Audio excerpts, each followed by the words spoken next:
Guys आज चाहिँ म सिटिभिनीसित चलिरहेको छु। यो चाहिँ बहुत चिसो छ हैन गाइस। आज चाहिँ म सिटिभिनी ठाउँमा आएको छु। यो पानी चाहिँ बहुत चिसो मुस्ताङदेखि आउँदैछ। आज चाहिँ यो सङ्गम स्थल सिटिभिनी भन्ने ठाउँ हो।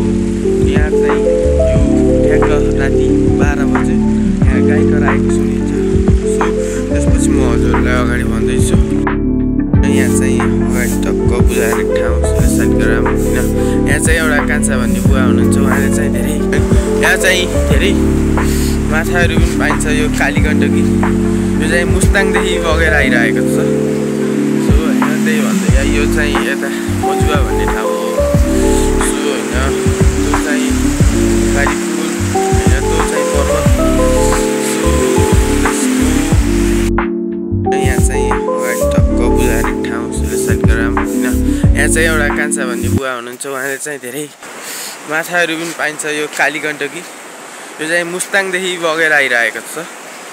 सो होइन त्यही भन्दै यो चाहिँ यता मजुवा भन्ने ठाउँ हो। सो होइन त्यो चाहिँ कालीपुर होइन, त्यो चाहिँ पर्वत। So let's go. अब यहाँ टिका लाउँदैछु। सो होइन अहिले मान्छे चाहिँ ठ्याक्क आउनुभएको छैन। त्यसपछि होइन उता चाहिँ अहिले निर्माण प्रक्रिया भइरहेको छ। उता चाहिँ पुल बन्दैछ अहिले। उता चाहिँ पुल बन्दैछ। सो म अब यो भन्दै अब हजुर कहाँदेखि हेर्नुहुन्छ यो भिडियोलाई लाइक सब्सक्राइब गर्न नबिर्सिनु होला, अनि सेयर गर्न पनि नबिर्सिनु होला। त्यो भन्दै म आज चाहिँ यहीँबाट बिदा हुन चाहन्छु। त्यो भन्दा एन्ड बाई बाई। सबैले सब्सक्राइब लाइक चाहिँ गर्नु होला है।